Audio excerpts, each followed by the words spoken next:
Are you a Christian parent whose child no longer believes? Before you hand over your parenting strategy to a church foyer pamphlet, let's have a little talk.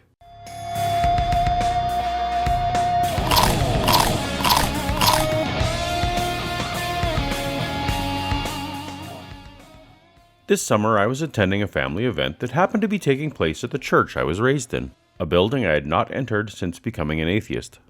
I couldn't help but notice a new resource area in the foyer, including a rack of pamphlets providing single-page answers to some of life's most complicated questions. The one that caught my eye was, when a child rejects your beliefs. My parents attend this church, and their child has essentially done just that. So I assume at some point they picked up this pamphlet for advice. Unfortunately, what I found inside was, in my opinion, not particularly helpful. If you are a Christian parent whose child has walked away from Christianity, this video is for you. This is your chance to hear the perspective of one of the children of whom this pamphlet speaks. When a child rejects your beliefs. Every teen and young adult goes through a season when they try to establish their own identity by distancing themselves from their parents' tastes and preferences. Assuming that your child's rejection of Christianity is part of some kind of rebellion against authority could seriously jeopardize any future relationship or restoration goals you may have. Making any assumption about someone else's motive can derail things before they begin. There are many reasons one might not accept the Christian belief system. Intellect, conscience, confusion, personal experience, just to name a few. Your child will appreciate it if you ask why rather than assume why. The former invites a conversation, while the latter invites shutting down. If your child gives you their reason, do everyone a favor and take them at their word, at least as a starting point.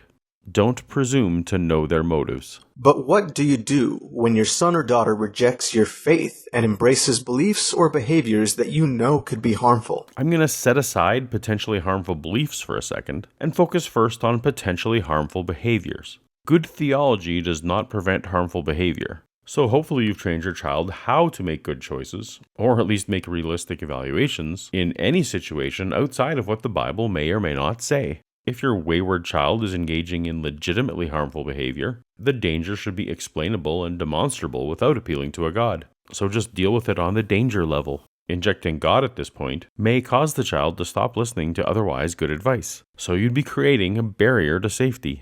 The theology can come later when the crisis is averted. As for potentially harmful beliefs, any belief is potentially harmful. A follower of Jesus may decide to handle poisonous snakes as Mark endorses, or possibly skip medical treatment in lieu of prayer, or feel led to become a missionary in some dangerous part of the world. These are all potentially harmful outcomes of a belief in Jesus. Focus on actual harmful behavior, rather than hypothetical thought situations that may never happen. Avoiding blaming yourself.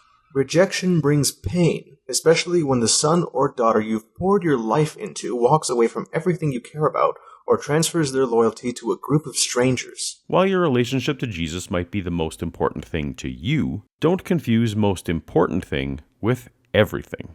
It's probable that your child is merely intellectually unconvinced that there is a God. Don't make the mistake of thinking that single decision means they no longer value you, your love, your family traditions, your work ethic, your morality, your favorite books, movies, or music. It's more important now than ever to recognize and build upon the things you have in common, and not focus exclusively on the one thing you do not. It is normal to second-guess yourself, wondering what you should have done differently. But even if you did everything perfectly, your child can choose to rebel. Not only that, but the Bible says that all have sinned and fallen short of the glory of God. According to the Bible, everyone is a sinner from the moment they are born, and it's impossible to have a sin-free or rebellion-free child. Stay engaged. You may be thinking, they don't listen to me. Everything I say seems to make matters worse. What's the point in trying? Up until this point in their lives, your child has been listening to you and is probably fully aware of your thoughts and opinions by now. Another round of repetition isn't going to mean much. Rather than worrying about whether your child is listening to you, focus on listening to your child. You two are not on the same page, and only finding out exactly what they're thinking and why can give you insights enough to maintain a long-term relationship with your child. You don't have to agree with each other, but you do need to understand each other. But don't throw in the towel. As far as you are able, stay engaged in relationship. Frankly, this is probably the best advice in the pamphlet. They, in fact, still very badly want the loving input and engagement of their parents, more in fact than most parents ever realize, writes Christian Smith in his book, Souls in Transition, The Religious and Spiritual Lives of Emerging Adults. Smith demonstrates that parents have far more long-term influence than they realize, more than friends, youth pastors, professors, or anyone else. He explains that, just at the time when they most need engaged parents to help them work out a whole series of big questions about what they believe, think, value, and feel, parents are withdrawing. While this book doesn't sound like peer-reviewed research, one's relationship to their parent is certainly impactful. And it makes good sense that it is easier to influence someone with whom you have an active relationship than to influence someone whom you've shut out of your life. Stay engaged as much as possible by writing brief cards, calling, sending text messages, etc. But use words that demonstrate humility and affirmation rather than hurt and judgment. At very least, this means refraining from any kind of hell-based threats. Your child already knows what you believe, so additional predictions of torture are unhelpful. But this humility and affirmation also includes not sending Bible verses and quotes from theologians. At this time, your child doesn't see the Bible as the same inspired work you do. While you may find a verse meaningful, it will most likely ring hollow to your child. Imagine if someone kept giving you passages from the Quran, Book of Mormon, Bhagavad Gita, Chicken Soup for the Soul, or the God Delusion, or some other book that you don't revere. It would at best be annoying, and at worst, turn you off completely. It is okay to mention, on occasion, that you are praying for your child. Don't expect them to thank you for this. In fact, they'll most likely roll their eyes.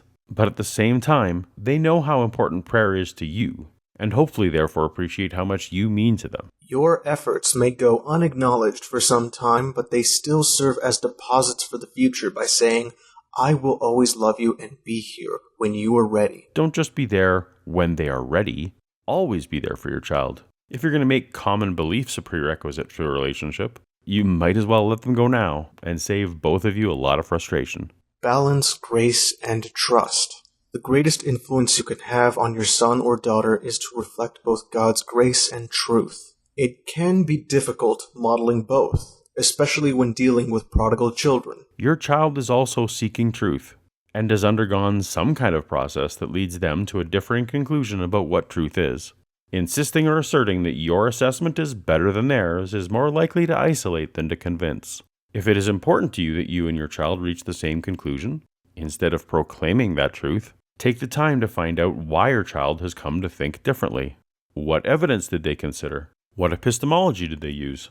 Discuss the pros and cons with them. Persuade, don't preach. Even better, be willing to admit that you could be wrong about some things, and be willing to learn along with your child. Following God's model of patient love with his rebellious people, you can show love even when facing rejection. Ephesians chapter 5 verses 1 and 2 explains, Be imitators of God, therefore as dearly loved children, and live a life of love, just as Christ loved us and gave himself up for us, as a fragrant offering and sacrifice to God. Pray daily that God will use this painful season for good in both your child's life and your own. Behind maintaining your relationship with your child, this is probably the second best advice. In 1 Corinthians 3, the Apostle Paul says, I planted the seed, Apollos watered it, but only God can make things grow. So neither the one who plants nor the one who waters is anything, but only God who makes things grow. No one comes to salvation in Jesus other than by the work of the Holy Spirit. So ask God to do it. He's the one who can. So relax about your part and let God work. In the end, it's not up to you. But showing grace does not mean subsidizing a child's poor choices. Some parents continue to pay all of the child's bills.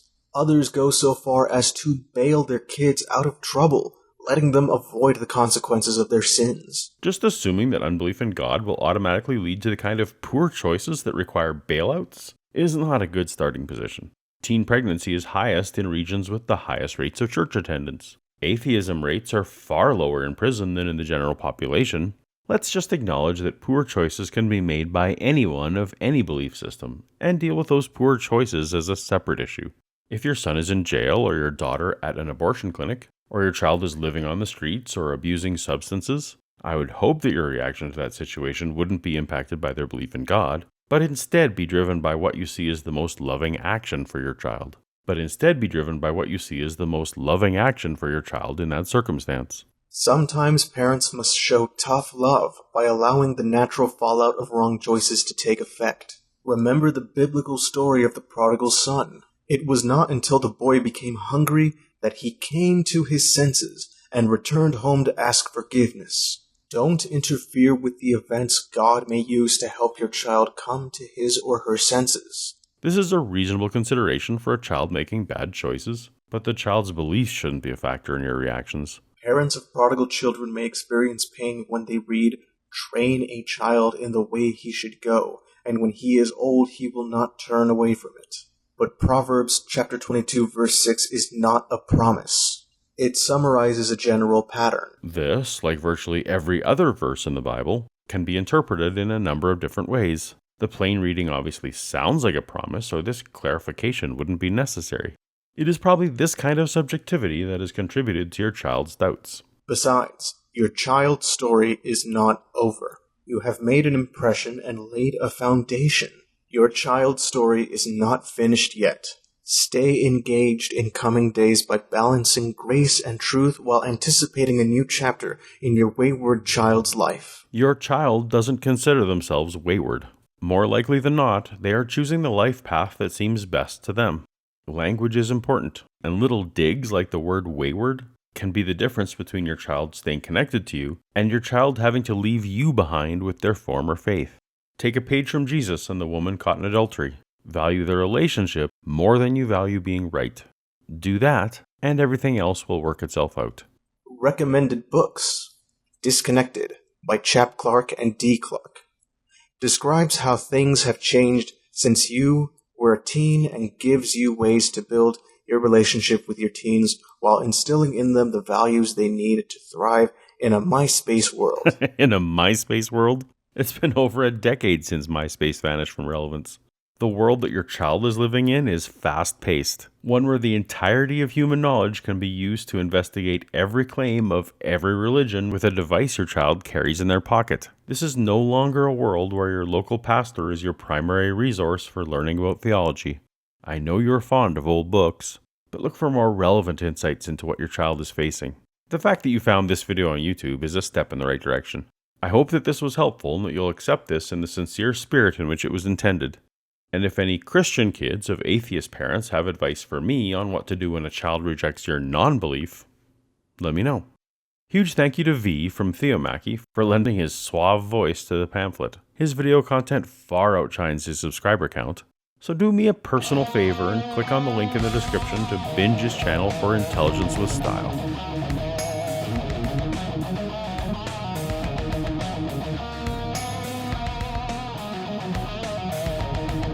Hey Paul, if you're listening to this must be an old pamphlet because MySpace, what the fucking shit? This is... Oh man, they should have put Snapchat or something, I'm sorry.